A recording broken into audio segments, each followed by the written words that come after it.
نحمده ونصلي ونسلم على رسوله الكريم أما بعد فأعوذ بالله من الشيطان الرجيم بسم الله الرحمن الرحيم وذكرهم بأيام الله صدق الله مولانا العلي العظيم وبلغنا رسوله النبي الأمين المتين الكريم معزز محترم سامعین کرام، السلام علیکم ورحمۃ اللہ وبرکاتہ۔ ان اللہ وملائکتہ یصلون علی النبی یا ایھا الذین آمنوا صلوا علیہ وسلموا تسلیما۔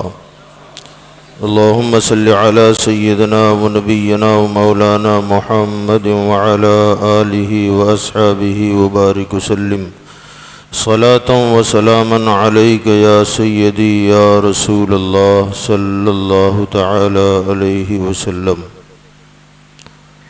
حضرات گرامی، اللہ تبارک و تعالی قرآن مجید فرقان حمید میں ارشاد فرماتا ہے وَذَكِّرْهُمْ بِأَيَّامِ اللَّهِ، اللہ کے دنوں کو یاد رکھو۔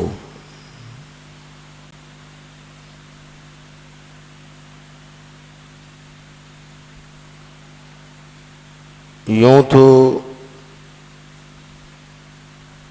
سارے ہی دن اللہ کے ہیں، چاہے دن ہو یا رات ہو، سب کا مالک بھی اللہ ہے اور سب کا خالق بھی اللہ ہے۔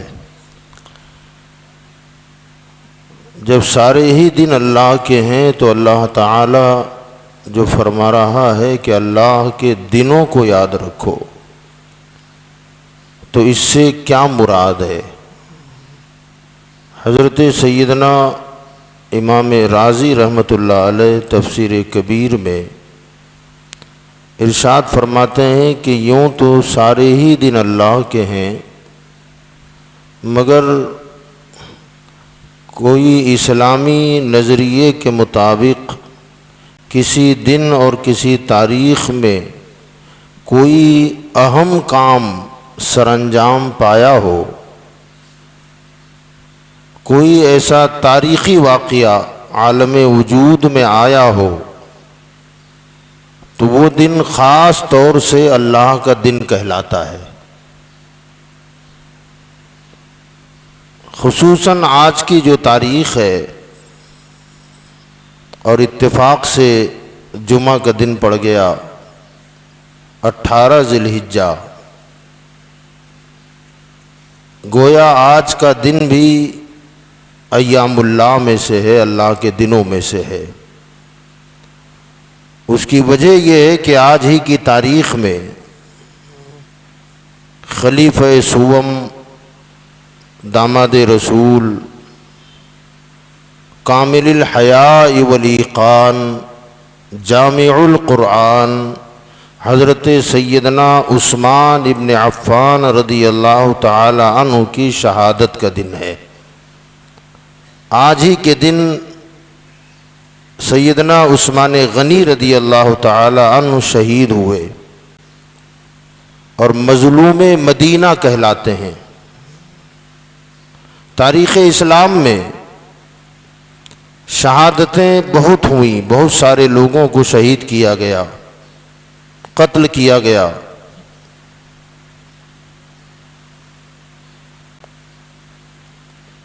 جہاں تک میرا اپنا مطالعہ ہے،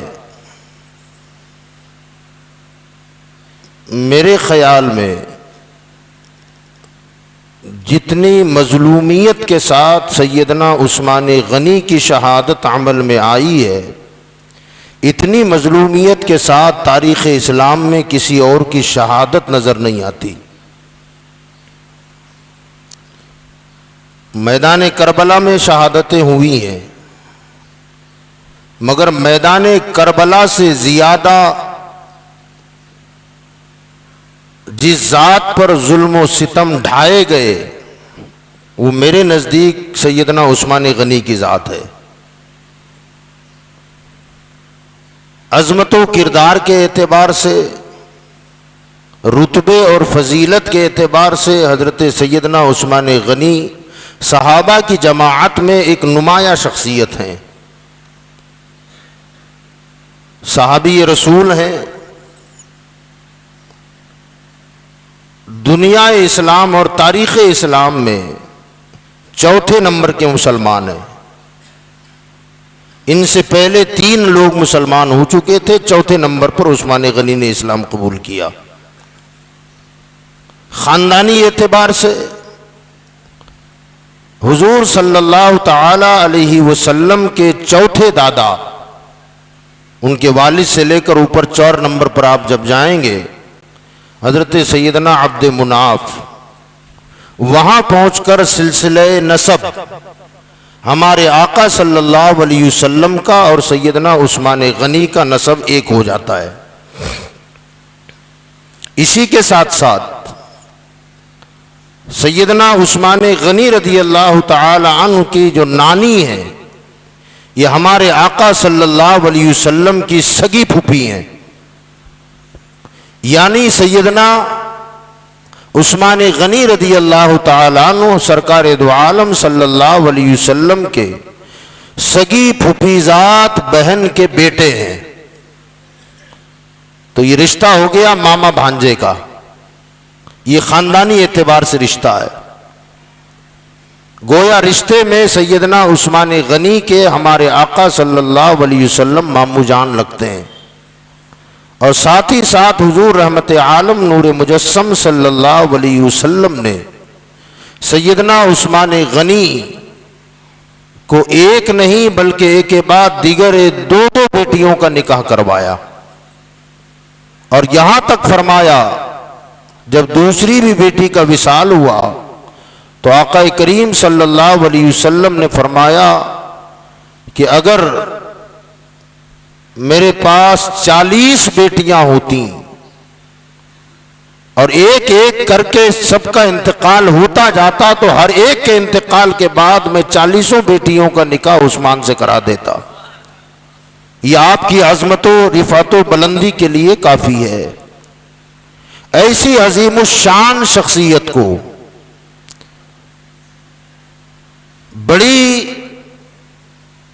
دردناک طریقے سے شہید کیا گیا۔ شہادت جانتے ہیں لوگ، مگر عام طور سے شہادت کیسے عالم وجود میں آئی، کیا واقعہ ہوا، کیا حادثہ ہوا، اس کے بارے میں زیادہ تر لوگ ناواقف ہیں۔ وقت کی قلت ہے، مختصر طور پر میں یہ بتا دوں کہ حضرت عثمان غنی رضی اللہ تعالی عنہ کس طرح شہید کیے گئے۔ آپ نے تقریباً 12 سال تک خلافت سر انجام دی، خلافت کے امور انجام دیے، یعنی خلفائے راشدین میں سب سے زیادہ خلافت کا دور سیدنا عثمان غنی نے انجام دیا ہے۔ تقریباً 2 سال یا 2.5 سال کے قریب حضرت ابو بکر صدیق نے خلافت کی۔ 10 سال تک حضرت عمر فاروق اعظم نے خلافت سر انجام دی، یعنی جتنا دونوں کا دور ہے اتنا تنہا حضرت عثمان غنی نے خلافت کو سنبھالا ہے۔ حضرت سیدنا عثمان غنی رضی اللہ تعالی عنہ کی ذات وہ ذات ہے کہ جنہیں کامل الحیا کہا جاتا ہے۔ اتنی حیادار شخصیت تھی کہ آقا کریم صلی اللہ علیہ وسلم نے ارشاد فرمایا، راوی سیدہ عائشہ ہیں، فرماتی ہیں کہ ایک دن حضور صلی اللہ علیہ وسلم میرے حجرے میں آرام فرما رہے تھے، لیٹے ہوئے تھے، اور آپ کا تہبند لنگی پیر کے اوپر تھوڑا کھسکی ہوئی تھی اور پنڈلی کا حصہ کھلا ہوا تھا، اور آپ لیٹے ہوئے ہیں، لنگی تھوڑی اوپر کھسکی ہوئی ہے۔ اتنے میں دروازے پہ دستک ہوئی، پوچھا کون ہے؟ تو کہا ابو بکر ہوں۔ دروازہ کھولو، دروازہ کھولا گیا، حضور لیٹے رہے۔ کپڑا جوں کا توں تھا. وہ چلے گئے. کچھ دیر کے بعد پھر دستک ہوئی. پوچھا کون ہے؟ تو کہا میں عمر ہوں. اجازت مل گئی. سرکار لیٹے ہوئے ہیں. گفتگو ہوئی. وہ چلے گئے.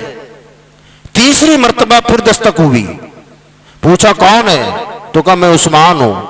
سرکار اٹھ کے بیٹھے. کپڑا درست کیا.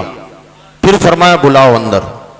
اب وہ آئے. حضرت عائشہ صدیقہ یہ سارا منظر دیکھ رہی ہے. جب عثمان غنی چلے گئے تب سیدہ عائشہ نے سوال کر ڈالا کہ یا رسول اللہ صلی اللہ علیہ وسلم، آپ کا کپڑا اوپر چڑھا ہوا تھا، آپ لیٹے ہوئے تھے. ابو بکر آئے تو آپ نے جنبش نہیں کی، بلا لیا. عمر آئے تو جنبش نہیں کی، بلا لیا. لیکن عثمان آئے تو ایک نمایاں فرق میں نے دیکھا کہ آپ سنبھل کے بیٹھے، کپڑا درست کیا، بعد میں بلایا. آقا ایسا کیوں؟ اس پر میرے آقا نے فرمایا عائشہ جس سے فرشتے حیا کرتے ہوں اس سے میں حیا نہ کروں؟ وہ حیادار شخصیت سیدنا عثمان غنی کی ہے. 12 سال آپ نے خلافت کے امور سر انجام دیے. 6 سال تک تو کوئی معاملہ نہ ہوا. لیکن اب اس کا پس منظر اگر ہم بتائیں تو شاید وقت زیادہ لگ جائے، مگر وہ سننا بھی ضروری ہے. یاد رکھیں بیت المقدس فتح ہوا حضرت عمر کے زمانے میں. وہاں یہودی کثرت سے آباد تھے. بیت المقدس یہودیوں کے ہاتھ سے نکل گیا. اسلام کا پرچم لہرایا.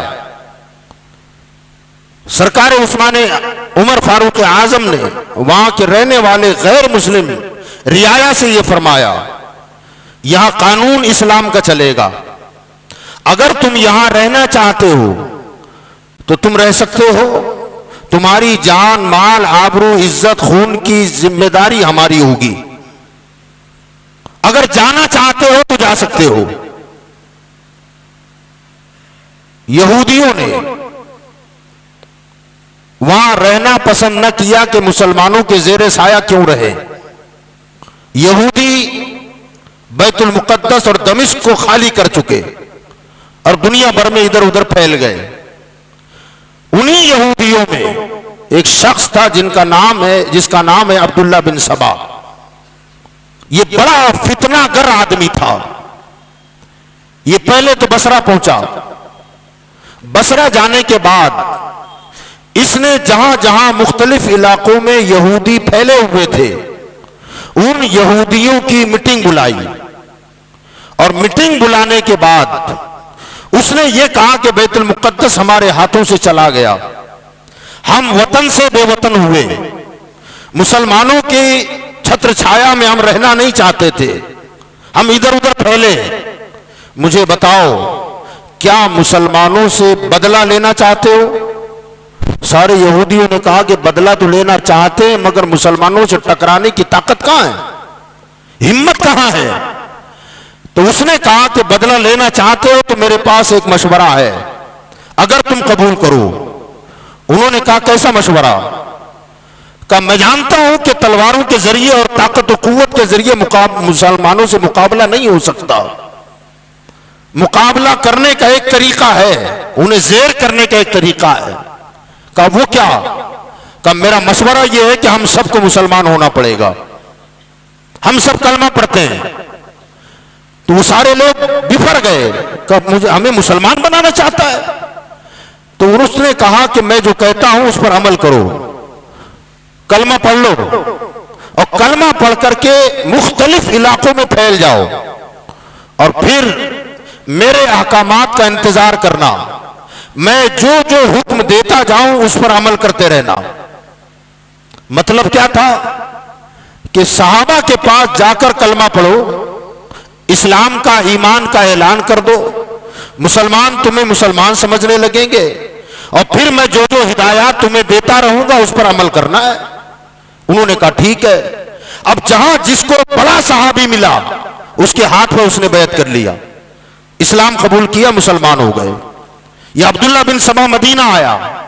مدینہ آ کر اس بدبخت نے حضرت علی کے ہاتھ پر ایمان قبول کیا، مسلمان ہوا.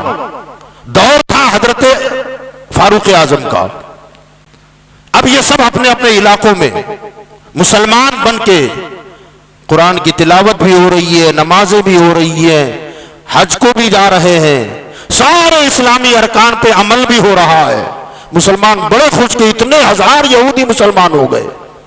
اب وہ دور چونکہ حضور کا دور نہیں تھا، فتوحات پہ در پہ ہو رہی تھی اور لوگ کشا کشا اسلام میں داخل ہو رہے تھے۔ اب جو مسلمان بن رہے تھے وہ صحابی نہیں تھے، کیونکہ حضور کا تو وصال ہو گیا۔ اب جو ہوئے وہ تابعی کہلائے۔ اب نئے مسلمان تھے، صحبت مصطفیٰ کی وجہ سے جو ایمان کامل جن کو نصیب ہوتا تھا ان کی شان ہی نرالی ہے۔ لیکن بعد میں جو مسلمان ہونے والے لوگ تھے، ظاہر بات ہے ان کا علم کم، ایمان کی جو مضبوطی ہونی چاہیے اس میں کمزوری، اور مختلف علاقوں میں رہنے والے لوگ مسلمان نئے نئے ہوتے جاتے تھے۔ اب دھیرے دھیرے عبداللہ بن سبا نے سب سے پہلے تو یہ شوشہ چھوڑا، اپنے ماننے والوں کو پیغام دیا کہ جتنے نو مسلمان لوگ ہیں نا، ان کے ذہنوں میں یہ بات ڈالو کہ سب سے قریب ترین رشتہ داری کے اعتبار سے صحابہ میں کون ہے حضور کے؟ کہا حضرت علی۔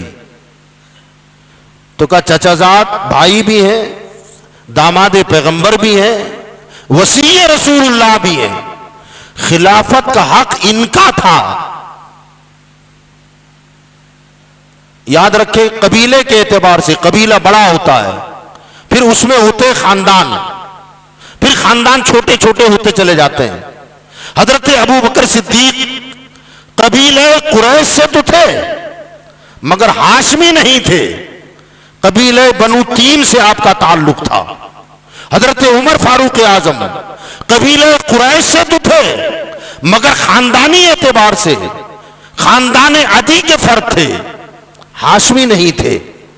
یہ تمیم قبیلے تیم کے، یہ خاندان بنو عدی سے، وہ کہنے لگا، لوگوں کو یہ شوشہ چھوڑا کہ خلافت کا حق تو حضرت علی کا تھا، ابو بکر نے زبردستی چھین لیا۔ انہوں نے چھینا، چلو چل گئی بات، عمر بھی اس پر قابض ہو گئے، حضرت علی کا نمبر نہیں آیا۔ ایسا کیوں؟ قبضہ کیا گیا ہے، حق علی کا تھا۔ اب یہ اس نے اپنے نمائندوں کے پاس بات چھوڑی اور انہوں نے 9 مسلم جو مسلمان ہوئے تھے، حالانکہ سچے تھے مگر علم کم تھا، دور رسالت کے بعد مسلمان ہوئے تھے، ان کے دلوں میں شکوک پیدا کرنا شروع کر دیا، شک ڈالنا شروع کیا۔ حضرت عمر کا زمانہ بیتا، انہیں سر ابھارنے کی طاقت نہیں ہوئی کہ حضرت عمر کے ڈنڈے میں زور تھا۔ حضرت عمر جلالی آدمی تھے، اور صحابہ کرام میں سب سے زیادہ نرم طبیعت کا کوئی بندہ اگر تھا، پہلے نمبر پر ابو بکر صدیق ہے اور دوسرے نمبر پر عثمان غنی ہے۔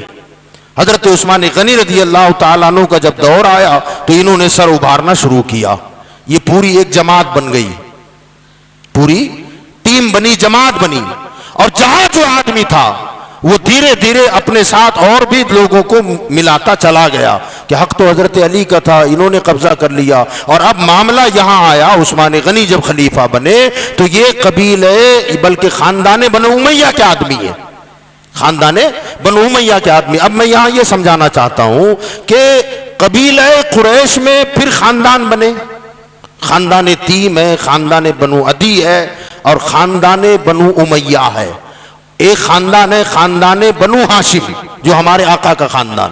اب یہ بنو تیم ہے یا بنو عدی ہے، یہ چھوٹے چھوٹے خاندان ہیں، مگر اسی قبیلے میں جو ٹکر کے خاندان تھے جن کا مقابلہ تھا، وہ مقابلہ بنو ہاشم اور بنو امیہ، یہ ابو سفیان کی اولاد، یہ 2 خاندان بڑے مانے جاتے تھے۔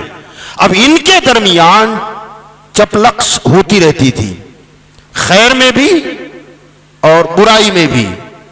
ہوتا یہ تھا، جو خیر کا معاملہ تھا وہ تو تھا ہی، بہتر تھا کہ اگر خاندان بنو ہاشم نے مہمان نوازی کے لیے اپنے دروازے کھول دیے تو بنو امیہ بھی دروازے کھول دیتے، دسترخوان بچھا دیتے، گویا ریس لگتی تھی، انہوں نے یہ کیا تو ہم بھی کریں گے، ان سے بہتر کریں گے۔ اب بڑے خاندان تھے، پیسے والے تھے، تو یہ ریس لگی ہوئی تھی، خاندان میں اونچ نیچ ہوتی رہتی تھی۔ تو گویا ٹکر کا مقابلہ جو ہوتا تھا عموماً بنو ہاشم اور بنو امیہ، اور عثمان غنی رضی اللہ تعالیٰ عنہ بنو امیہ سے تھے. ان کا جو خاندان ہے تو قریشی مگر خاندانی اعتبار سے بنو امیہ. اب ان بدبختوں نے سب سے پہلے خاندانی اور قبائلی عصبیت کو ہوا دینا شروع کیا. وہ دور جہالت میں جو ہوتا تھا، حضور نے یہ اونچ نیچ کو مٹا دیا تھا، مگر ان لوگوں نے اسے ہوا دینا شروع کیا کہ بنو امیہ کی حیثیت کیا ہے، وہ بنو ہاشم ہے، اور بنو ہاشم سے تعلق حضرت علی کا ہے. تو گویا یہ تو وہ پہلے جو ہوئے بنو تیم سے اور بنو عدی سے، اس وقت انہوں نے سر نہیں اٹھایا، مگر بنو ہاشم ایک طاقتور خاندان تھا اور سامنے بنو امیہ تھے، اور دور جہالت میں ان دونوں کی آپس میں ٹکراؤ ہوتا رہتا تھا. تو ان لوگوں نے باقاعدہ طور پر بنو ہاشم کو ابھارنا شروع کیا کہ یہ خلافت کا حق ہی نہیں رکھتے ہیں، مگر چونکہ بنو ہاشم سلجھے ہوئے لوگ تھے، انہوں نے کہا کہ نہ، حق جس کا تھا اس کو مل گیا ہے. لیکن دھیرے دھیرے انہوں نے نو مسلم لوگوں میں یہ چیزیں پیدا کرنا شروع کر دیا، حتیٰ کہ عبداللہ بن سبا نے حضرت مولا علی کرم اللہ وجہ الکریم کو معاذ اللہ کا اوتار بتا دیا، جو ہندوؤں کا طریقہ ہوتا ہے. کہا یہ تو خدا ہیں، معاذ اللہ. گویا اللہ نے ان کے اندر حلول کر لیا ہے. خلافت حضرت علی کا حق تھا، انہوں نے چھینا ہے. اور جن جن لوگوں نے خلافت سنبھالی حضرت علی سے پہلے، کہا یہ سب باغی ہیں، غاصب ہیں. اور جن جن لوگوں نے ان کی خلافت میں سپورٹ کیا، یہ لوگ بھی گناہ میں برابر کے شریک ہیں. تو گویا یہ لوگ وہ خلفائے ثلاثہ اور جنہوں نے ان کا سپورٹ کر کے بیعت کر کے انہیں خلافت پر متمکن کیا تھا، ان کے بھی یہ لوگ دشمن ہو گئے. اہل بیت اہل بیت اہل بیت اہل بیت اہل بیت، یہاں سے سب سے پہلا فرقہ جنم لیتا ہے، اور وہ فرقہ ہے رافضیت کا.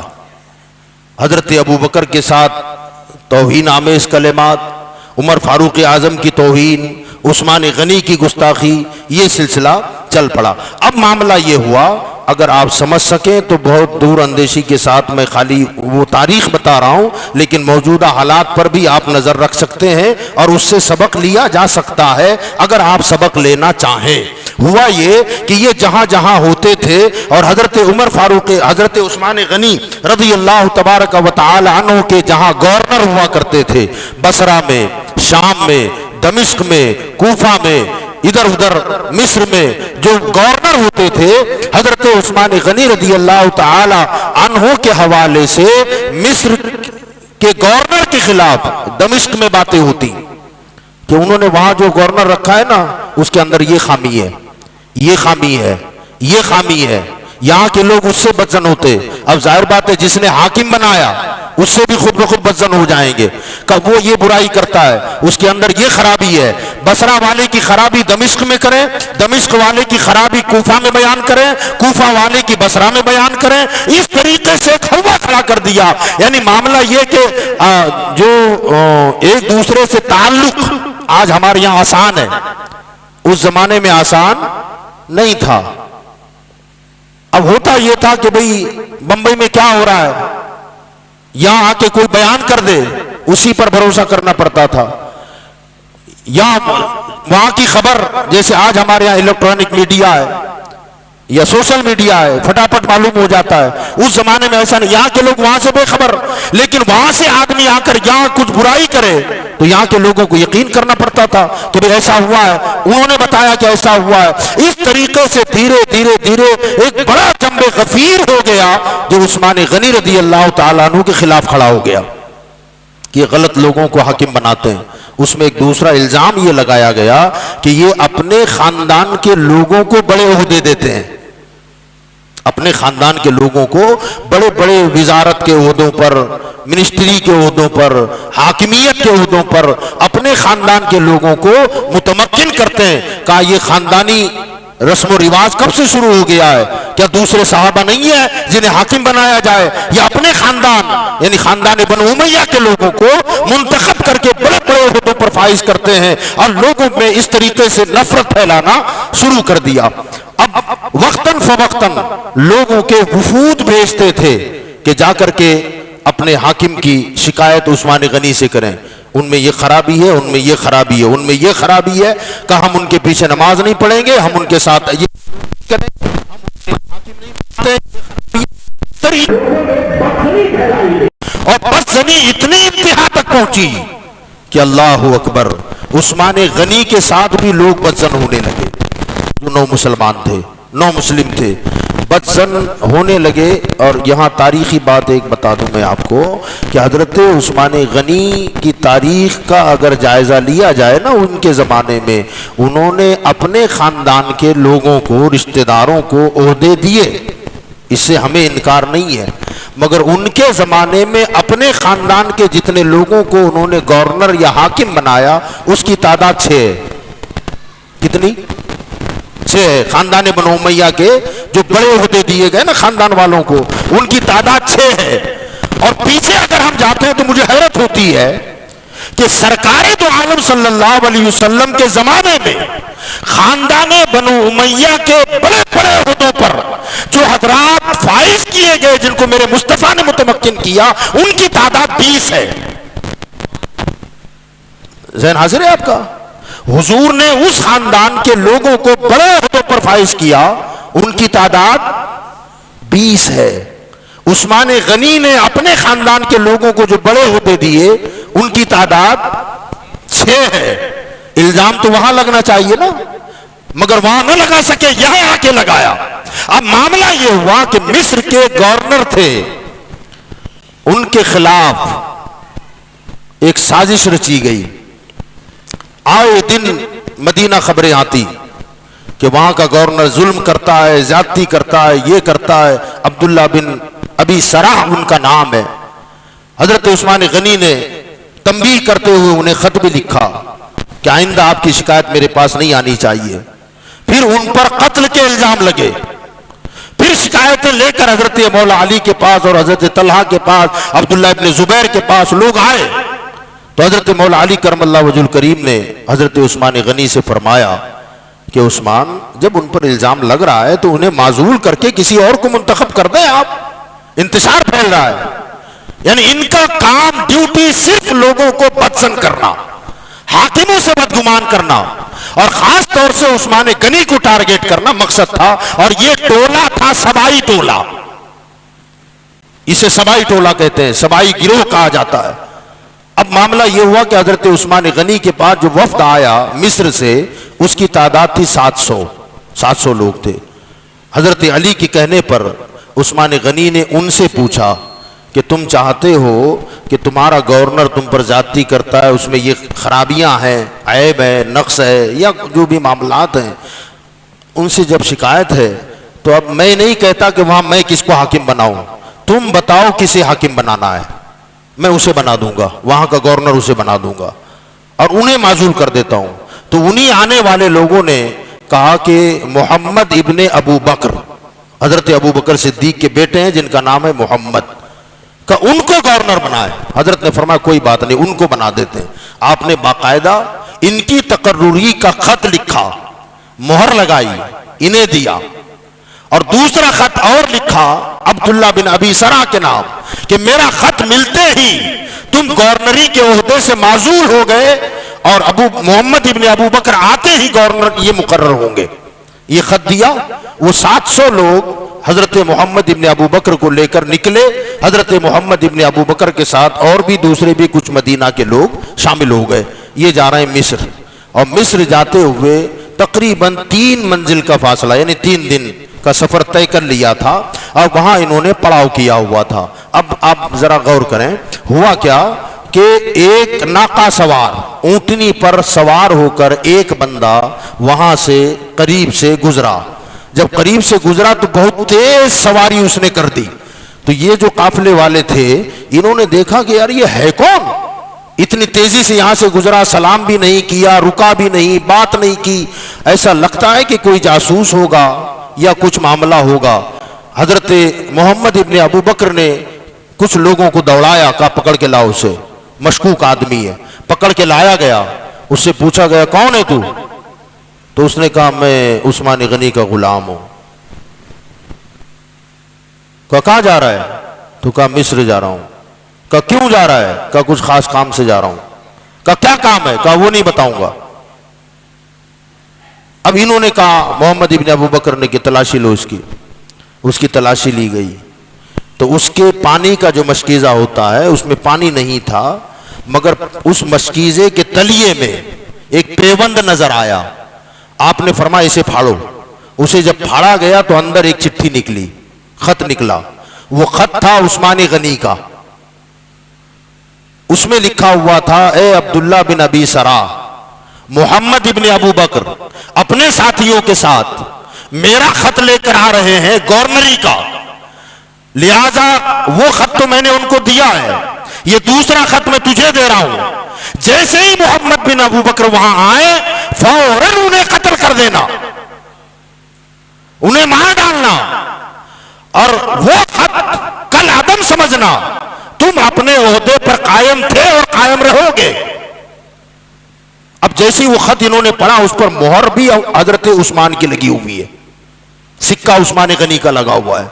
حضرت محمد ابن ابو بکر چونک گئے کہ یہ کیا معاملہ ہے، ایک طرف تو مجھے گورنری کا عہدہ دیا جا رہا ہے اور دوسری طرف جاسوس کو بھیج کر میرے قتل کا پروگرام بنایا جا رہا ہے۔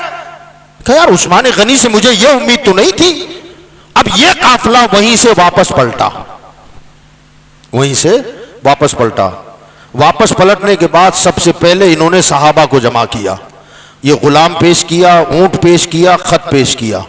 حضرت علی بھی سوچ میں پڑ گئے کہ عثمان سے یہ امید نہیں ہو سکتی، پھر بھی کہا چلو جب بات ایسی ہے تو وہاں چلتے ہیں۔ عثمان غنی رضی اللہ تعالیٰ عنہ کے ساتھ میٹنگ ہوئی۔